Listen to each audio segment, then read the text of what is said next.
Hey friends, so about to head to the gardens. I was going to take you on a little tour and show you what's growing. I also want to show you what's growing in the permaculture food forest. It's really more of a foodscape. We actually live in a food forest. Food grows wild here like crazy. So this is more of a foodscape. And I want to check on some mushroom logs. So let's go. But I really want to show you guys what's growing on the towers and what it looks like. What are we at? The 18th, 17th of April, and how things are growing. All right, so let's take a look. I actually feel pretty behind, but I always feel that way, so I think it's just a feeling. And usually those don't merit much anyway, right? Okay, so let me flip this around and show you guys the foodscape. All right, so it's a little overcasty today, but it's warm out, and I lost all my chickens to a predator. Long story, but the coop is really ugly, but I need it because the predators here are so ferocious and it's wired in perfectly. So I'm going to shift it behind this building here and make a little fenced in area. And we're going to go back to having silkies and frizzles because I really miss my fun chickens. I've been growing the farmy chickens for a while and they produce an amazing abundance of eggs, but I really miss the silkies and frizzles. So we're going to go back to those because they make eggs too, and we actually don't go through a lot of eggs in this house. It's more to manage our scraps and then provide the few eggs we do need. I have my brain boost. I'm about to hop on the Peloton after I film this video, but let me show you this incredible abundance of food. Okay, so here is a pear tree, and then behind it we have a serviceberry and a cherry. And this used to be all my no-dig garden beds. I pulled them out. I've shared before, they just weren't sustainable. And so along here, I'm pulling rocks out of the forest and I'm gonna rock this whole area, but these are blueberries. This is another blueberry bush. I lost 2 of them. These 2 didn't live. There's a bunch of trash out here and weeds, so I gotta fix that. And then this is a honeyberry. So I am gonna put in 2 more blueberries and we'll just kind of frame out. There's strawberries on the ground. Ultimately, this will be wood chipped and it'll be blueberries, strawberries, and mushrooms. If you want to know how I do my mushrooms and herbs, lots of medicinals. This is exciting. So everything's just popping up. First off, we landscape with strawberries because all these weeds. This is chickweed. It's actually edible. But the goal is to cover the ground with food so that you always have food instead of weeds. Look, there's a carrot. So random things will seed themselves. This kale is going to seed and I'll just crumble those seeds up and toss them. But this is marshmallow and you use the root. It's a medicinal and it likes wet feet. It loves moisture. So I put it right on our downspout here and it came back and it's doing so beautiful. We have a couple of itty bitty tiny blueberries here, but they're taking off. They look all right. I would have never bought them if I knew they were that small, but too late. And then I shared how I did mushrooms in this area. Those won't be ready for a little bit, but they're in here. And we have service berries. So this one had an early flush, and then it'll have more flowers that come up. So it's small, but it's doing great. It's taking off. Over here, bloody sorrel. Again, wood chips for the mushrooms, honeyberry, kiwi. I have a male and a female kiwi. And these are my more mature blueberries. They are incredible. They just love this spot in the house. So they're as tall as me. It's hard to tell. And they are just packed full of flowers. So I'm leaning towards, this is a hydrangea. And I like it in here because it's really pretty. And it kind of hides the food at different seasons. But I'm also thinking there's room to do another blueberry here and another one over here and keep them a little bit smaller as like an underbrush to these. So we'll see. But look at these. And that's a trick. If you find somewhere plants love in your yard, go for it. Like that's what you want to plant there. This is sorrel. We use this a lot. And this is cleavers. This is a wild herb. It's really great for the lymphatic system. Some Egyptian walking onions. And then our kiwis. Kiwi take 5 to 7 years and you need a male and a female. And we're getting close. We're at 5 years. So I keep hoping to see flowers, but I don't know. And they're a vine, so you have to be mindful of that. I am training them. This area is messy. Please excuse it. We're going to work on this wall fell down here. This is a retention wall. So I can't clean this up until we fix it. But we don't want that on the house. That's not a good weed. So I am going to be training the kiwi to go across here to hide some of this not so pretty stuff. And it'll drape over the basement window, which will be really nice. All right, I'm not going to go through everything in here today, but just look at how much has come up. And this is an abundance of food. So this is a medicinal. There's garlic in here. There's walking Egyptian onions. That's a really cool plant. You plant a walking Egyptian onions once, you'll have them forever. And I love them all over because if you've got green onions, like it's right now, I think most people use like a little bit of green onion, but I make salads out of green onion. It's because we have so much of it. It's just so incredible. Strawberries. Back here, there's so much. There's mulberry, aronia berry, comfrey, fennel bulb popped up. This has room for at least 100 more plants. So that's what I'm going to be working on this year. And these are all perennial beds. So these are things you plant once, have them forever.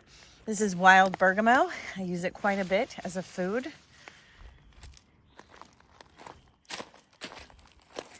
This is a pineapple sage, and it came back just so incredible.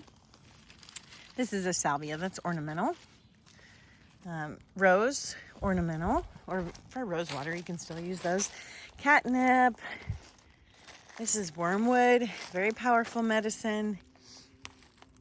Peppermint, primrose, that's the evening primrose. Look at this thyme. The thyme has gone bonkers. That is lemon balm. Peppermint, the peppermint obviously has gone bonkers. My apple tree's blooming. Okay, let's take a look at the towers. So right now, first up, you're gonna see some mess because that's just how we roll sometimes. We sold our camper, so we've got stuff everywhere that was in the camper that needs a home. But I direct Challenge B, which is a homeschool group with classical conversations. My children had mock trial this past weekend. I'm going to Quebec to be a speaker at a tower gardening event 2 days from now, this weekend. Then we're going on a backpacking trip, some moms and I. We're going to do a 14-mile backpack trek really high up. Super excited about that. Right when I get back. Then we're doing the Virginia Creeper Trail with the church youth group. I'm kind of heading that up, or I am heading that up the next weekend. And then it's our last day of homeschool. So we're just like back to back. And then I have terrible jury duty. And then we're going on a 3-day mom and daughter backpacking trip to see the wild ponies. So just so many things. And it's why I'm grateful for these towers, because I can do these things and not have to worry about these. The food's just going to keep growing. And I will show you what I mean by that. So I've got some new towers I need to put together. I've got 2 really dirty ones that need to be cleaned, but I don't have to do that to grow food. I just have to harvest something off my dirty towers, or I need to take one of my dirty towers and add water and nutrients to the tank and plop these starts that need a home before I go out of town can go in there. The plants don't care if my towers are dirty. That's just something I care about for filming, really. So I'll show you what I mean, because a lot of these starts are ready to go. And it's just it just takes the pressure off, because I also have 6 raised beds that need to be filled with soil and all the things done to them so I can plant in them. And those have to have me to do all of that. Like, I have to be available to make those work. And I don't have time to do it. Where these, I don't. So growing this way really does allow a lot more freedoms, for sure. So let me flip this around because it's gorgeous on these towers. Oh, and also I wanted to let you know, partnered with a mushroom company. I'm upping all of our food.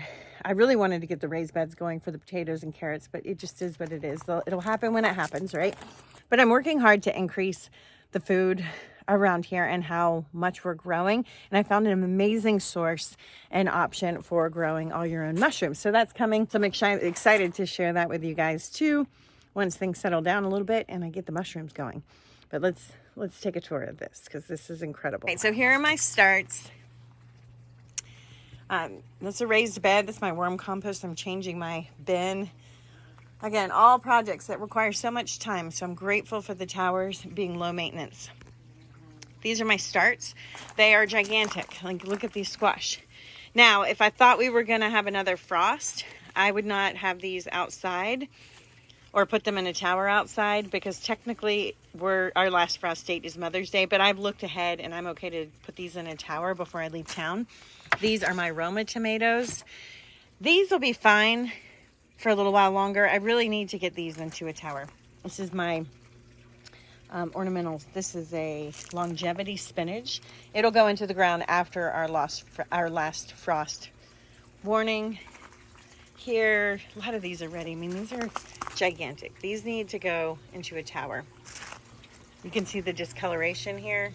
These need nutrients. So that's what we're going to work on today. So this is my home tower, one of the first ones that went outside.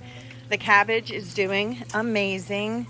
I forget the name of this variety, but I love this cabbage so much. The leaves, if you want a cabbage leaf wrap, they are like perfect. They're so, I want to say rubbery, but rubbery doesn't sound very appealing. They just wrap so perfectly and have so much amazing flavor. So we got a few of those. The discoloration here, I'm not seeing it on the other ones. So I think this is just from this plant was inside and it got a little sunburned. But I will check my pH before I go out of town. The only time I check pH is when I see concerns like this. But I'm not seeing any concerns on the other ones. I mean, these are more limey, maybe a little. We'll check it. We'll check it together. This is a Purple Lady Bok Choy. Lettuce bundles. The cilantro is super happy to be outside in this cold weather. This is a Four Seasons Marvel lettuce, sort of in the butter crunch family. These are my Mizuna mustard blends. Lots of baby greens. We're always interval planting. We've got tons of lettuce. I'm going to harvest a bunch of this. I've been eating a ton of bundles of arugula. There's cilantro in here. So I'm going to make a big salad tonight and get at least 5 of these out. And I'm going to put these 5 Emiko cabbage in there. Is there more than 5? Because I want to get those in. So this is what I mean about, and that's what I mean about interval planting. It forces you. I don't really want to make a big salad tonight because I'm really booked today, but I have to because I need those plants to have a home. So it sort of forces me to eat the food. Look at these gorgeous red lettuce. And I need to be forced sometimes, you know, life gets busy. We have our Purple Lady Bok Choys. I just love this food. Oh my gosh, those are so incredible. There's some Emiko. I did harvest some arugula and put my Emiko cabbage in there the other day. I harvested some arugula and put these are like a blend of bok choys and mustards. So those are all new. This arugula is ready, so I'll probably eat that tomorrow before I go. And yeah, just so beautiful. So down here we have kohlrabi. They're coming along. I think they're not going to get terribly big because they were grown inside and then moved outside. So they're going to want to flower. That just happens when you grow things at different temperatures and they get hot and then cold and then hot and cold. So we'll probably eat these young. I have some gigantic ones in the garage, so it's totally fine. This is a purple cabbage. These are purple kohlrabis, I'm pretty sure. And another Mizuna bok choy blend. I love this. Look at how gorgeous that is. All right, this is my celery tower, and it's looking great. It went through some shock where it wasn't doing super great. It just got sunburned, and then the water got turned off, the power for a while. But it is all perked up, and then it got rained on like crazy, and it was all droopy if you look at some of my past videos. But it's not anymore. Everything is going upright again, and it's so incredible. I will be starting to juice off of this when I get back in town. Some of these are ready, and I set this up and I made a YouTube on it. This is a juicing tower for celery, and I'm trying to figure out how to maximize that and keep it at an interval planting process. so that I can come take a whole one out, juice it, replace it with another baby. And so I multi-seed them. So definitely watch that video if you are a celery juicer or want to be. Celery is an herb and it's incredibly healing, and nutrients die really quickly in greens. It's also extremely absorbent. And so when they soak grocery store celery in cleansing agents to preserve them and keep bacteria off of them, all of that's going into your celery. And then we eat it. You can't wash that off with things that absorb. So just be mindful of that. Like certain vegetables have hard enough skins that are okay. But celery you want to be careful with, because in any plant that's super absorbent like that. Do you remember we used to run the experiments as kids? We'd put the celery in the cup with food coloring and it would change the color of the celery. Yeah, the whole concept. You don't want your celery in any kind of chemical water. So I'm growing my own for medicinal purposes. We use it a ton to cook in, and I'm going to start by harvesting long stems and juicing just random bits off of towers and just figure out the best way to do this. And these, if you've never had homegrown celery, and I have never been able to grow it in my soil very well, but grown on the tower, it is so flavorful. I mean, it's cold. That one's mild. I grow a couple of varieties. I grow Utah Tall. Oh, what's the other one I grow? Utah Tall, and I'll find the name and put it here. But they both have very unique flavors. And one of them last summer just got so sweet. It was so incredible. This one right now is not sweet. It's not bitter. It's like super juicy and mild. Like I could sit and chew on this all day long. And we should be chewing on this all day long. So here's the other side. And those brown leaves, those are just the ones that got sunburned or damaged when the tower was traumatized. But it's doing great. Everything's at different stages. There's a pink celery. I actually want to try this. And it's, well, they don't feel ready. But I do want to try it still. So there's different, so we've got some that are, grocery store size, and some that are just getting started, and some that are multi-seeded. And then some of these are multi-seeded. So there's 5 or 6 right here.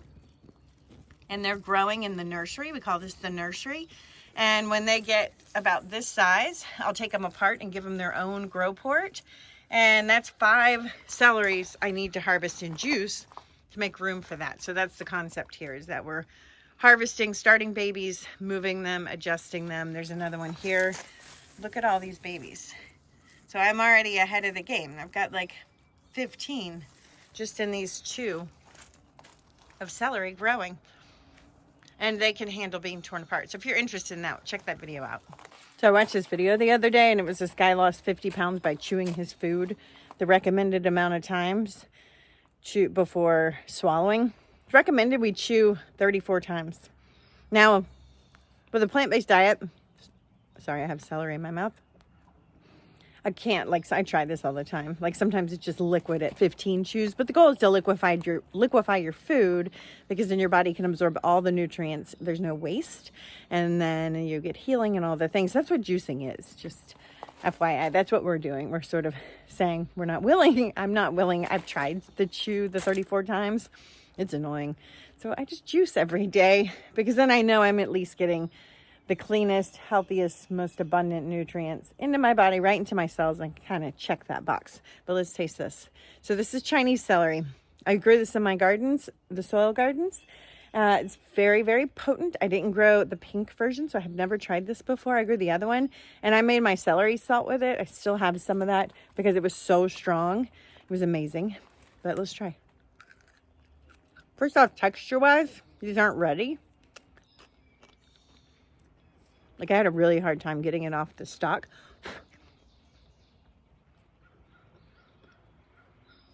I mean, it's stronger, for sure. Like, if you're a beginner celery person, go with the Utah Tall and something conventional. Because this, definitely more herbaceous. A little bit bitter.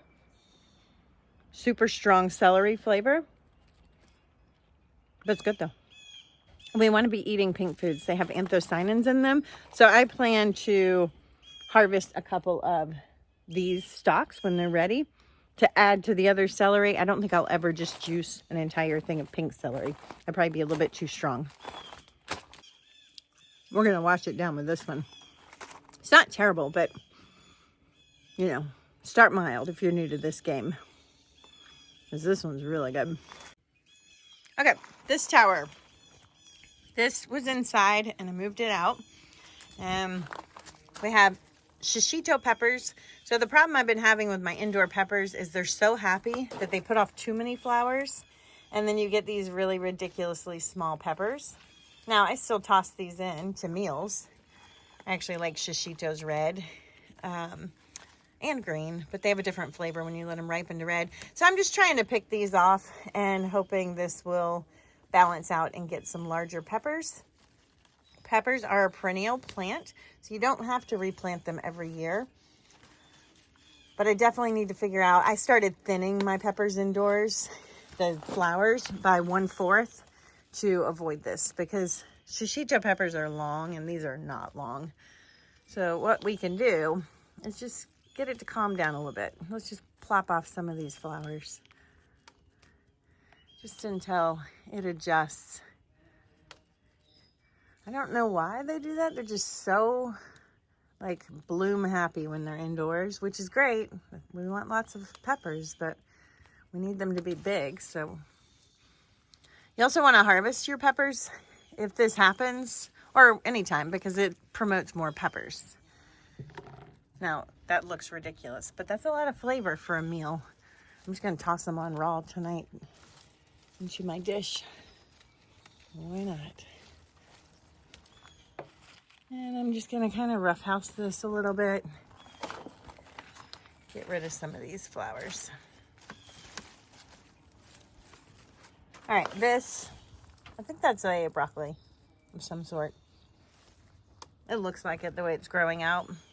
Maybe a, I don't know what kind, we'll see. Here's zucchini squash. A little bit sunburned, a little bit unhappy about the transition.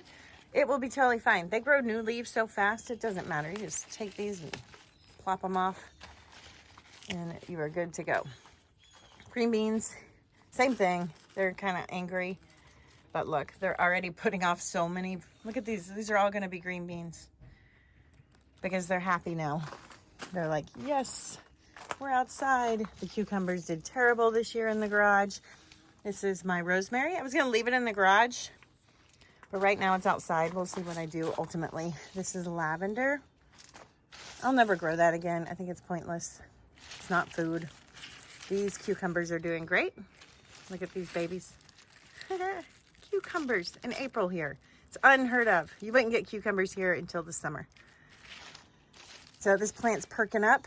This is the life of a cucumber. They look like this, especially if you're doing versions that are not going to produce indefinitely. These are going to put off like 20 fruit and then they die.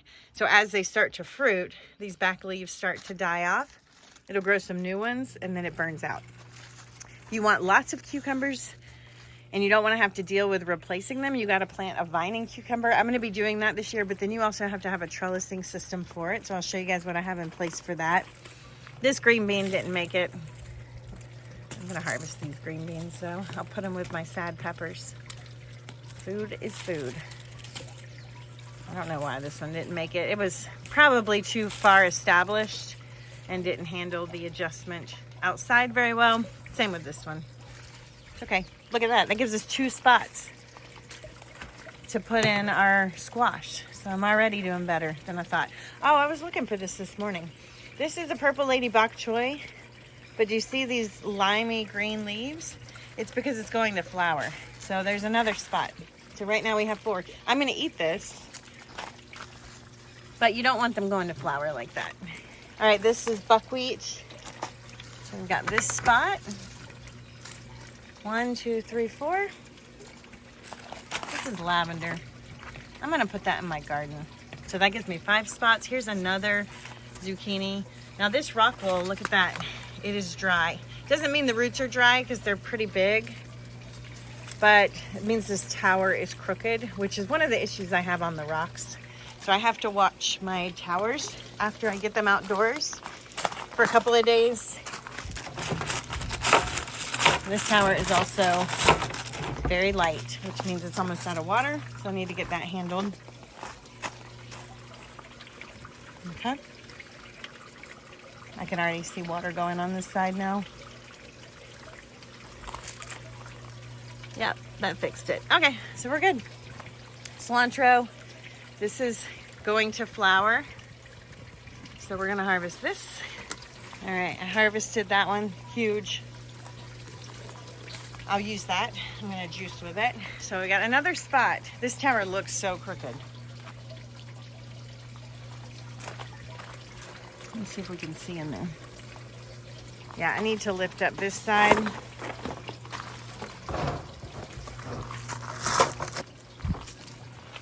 Okay, a little bit better. This is the patio baby eggplant. Got a little sunburn. Totally fine. Again, we're gonna have eggplant way ahead of the game because of this. Another zucchini looking sad.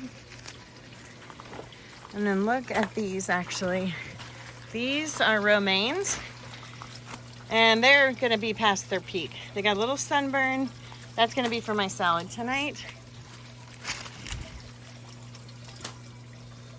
So if I take those out, that's a moringa. I'm gonna give it time. I got a spot here. Where's that terrible cucumber? Should we scrap this? We'll see. There's a spot down there. Okay, I'm good to go. That just gave me enough spots for some of the crucial things that need to have a tower before I go out of town.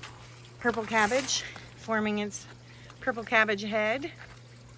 It's got an extra little baby one over here. I'm actually going to pull these out.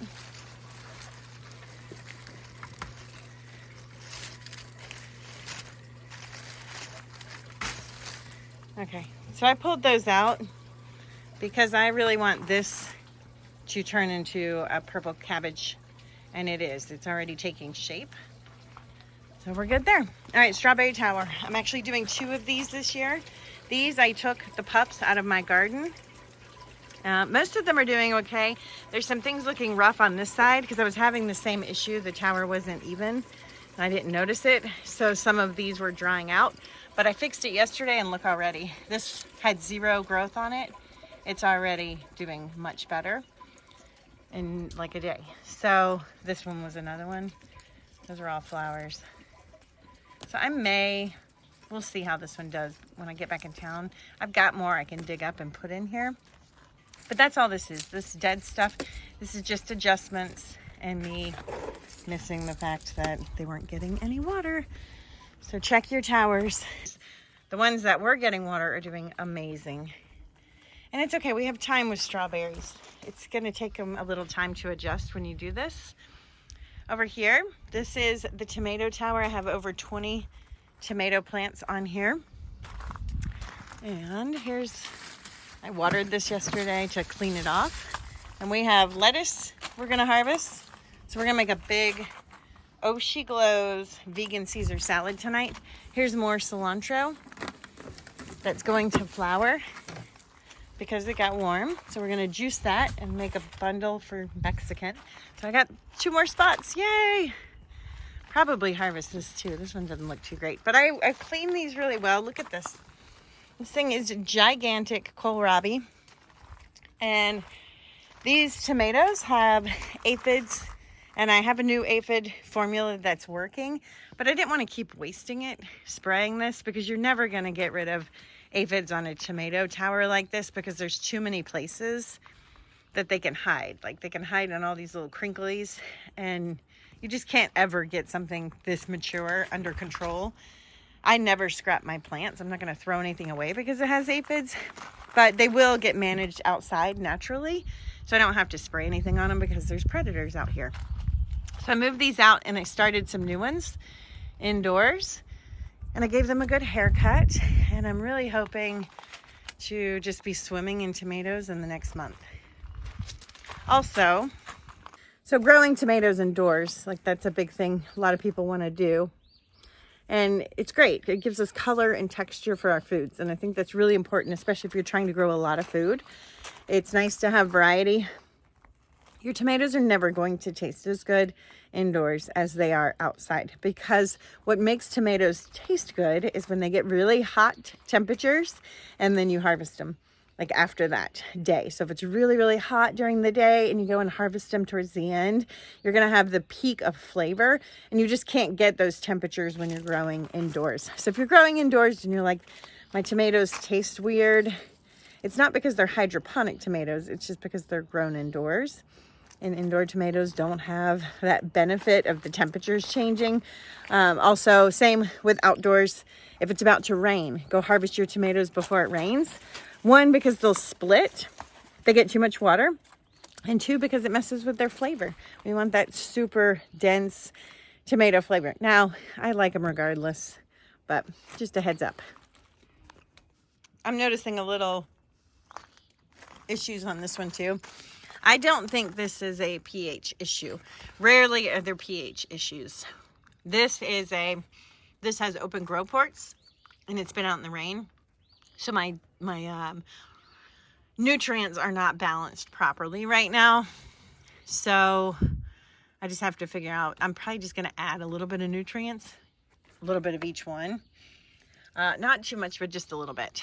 And this tower's sort of a mess. This is just like in a holding spot. But this is a broccoli. So I wanted to get it out here and get it happy. My beets, man, did they pop in color out here? They are loving it. This Swiss chard needs to be hauled out and juiced. I want to juice the whole thing. This is a zucchini. Some kale, see the discoloration. I think we're just don't have enough nutrients. There's some parsley in here that's past its prime.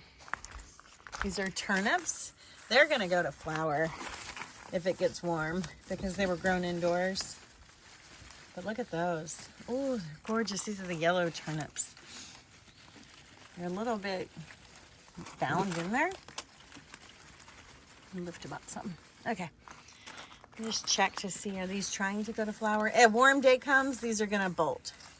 So they're not gonna have enough time to get bigger, much bigger than that, but that's okay. That's still food. Purple cabbage, a lot of this stuff needs to go. I just don't have time to do it right now. And then some of it's newer things that'll go into a better tower. A couple of grow spots I can use as a temporary holding spot, more kohlrabi. So I'm gonna take you guys inside and show you the one tower that's left in there, but I hope that makes sense, that like, if you've got a busy life and things going on, it's okay if your plants look a little off or the tower's messy. Just get things. The only thing that matters is I got to fix the water in here because of this discoloration.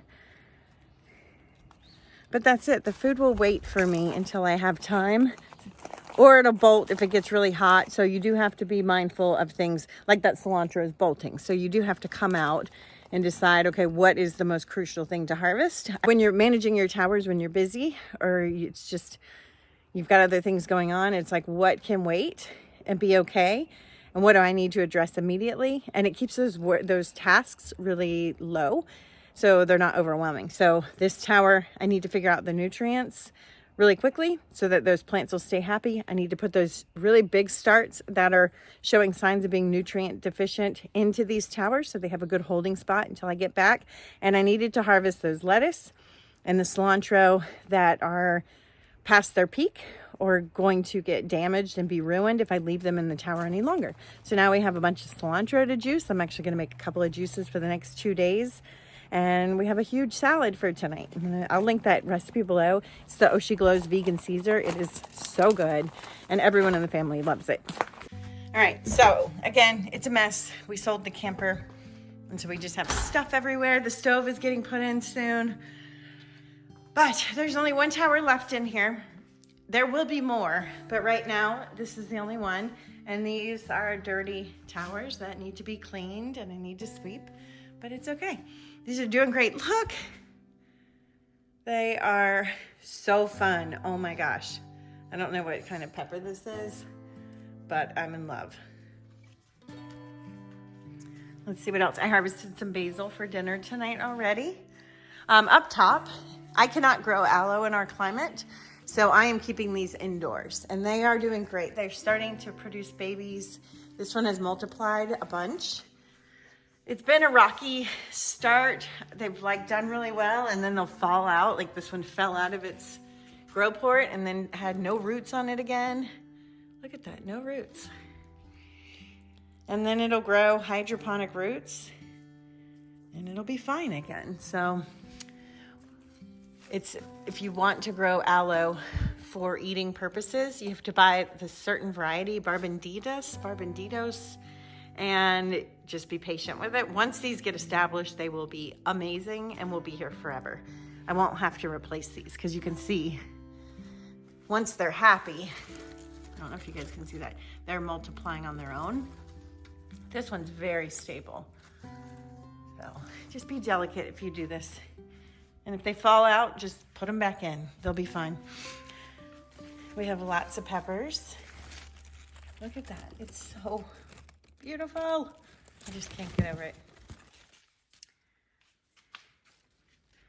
These are all blooming. It looks like this is the same peppers over there. I've got some chili peppers on here and some sweet peppers, snacking peppers. And I have been thinning the flowers on the larger peppers, like bell pepper type peppers, to make sure we get big enough peppers.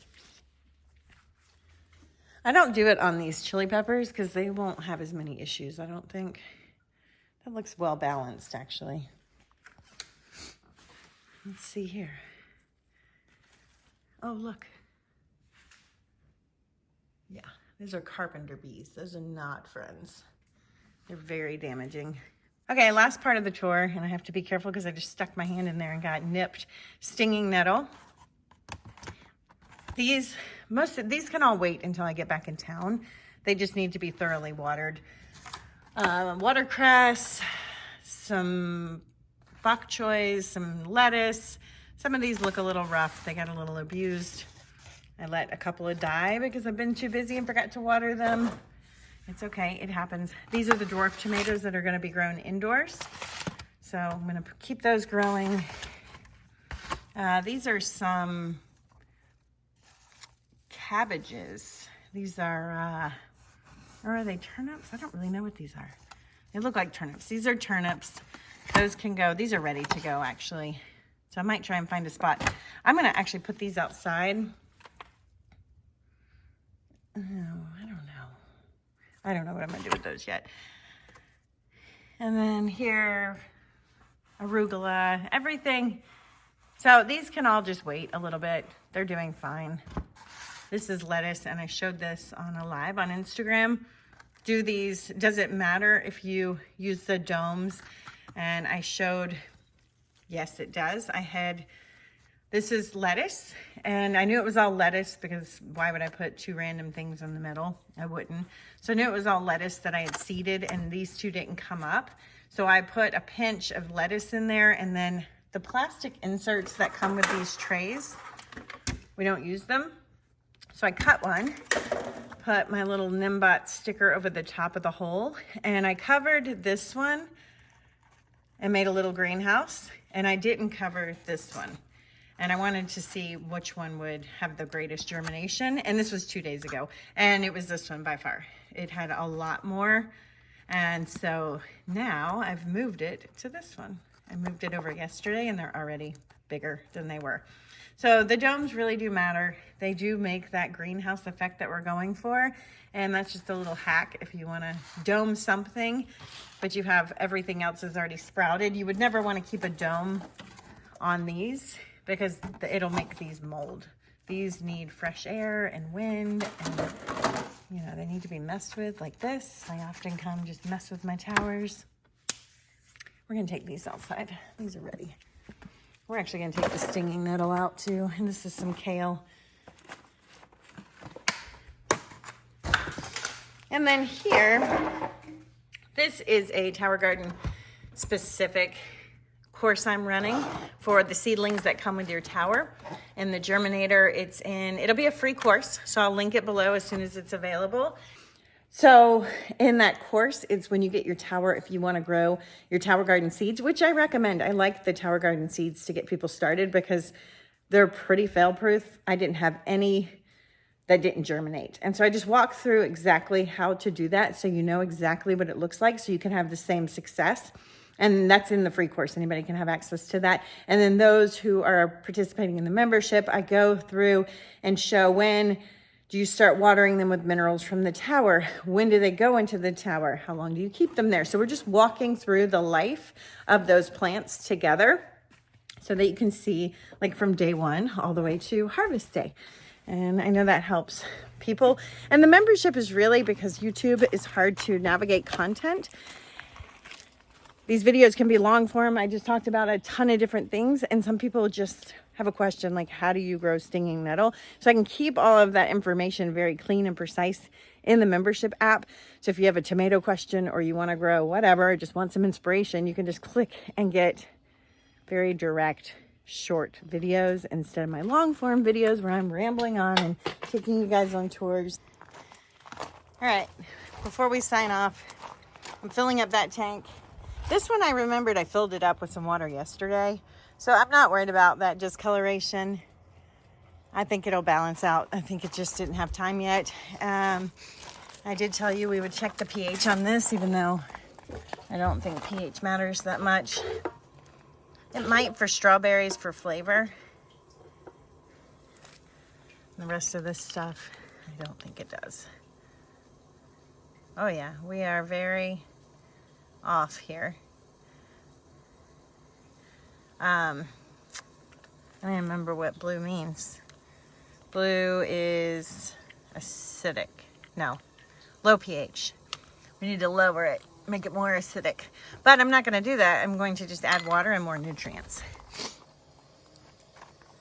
Because the tank is almost empty anyway.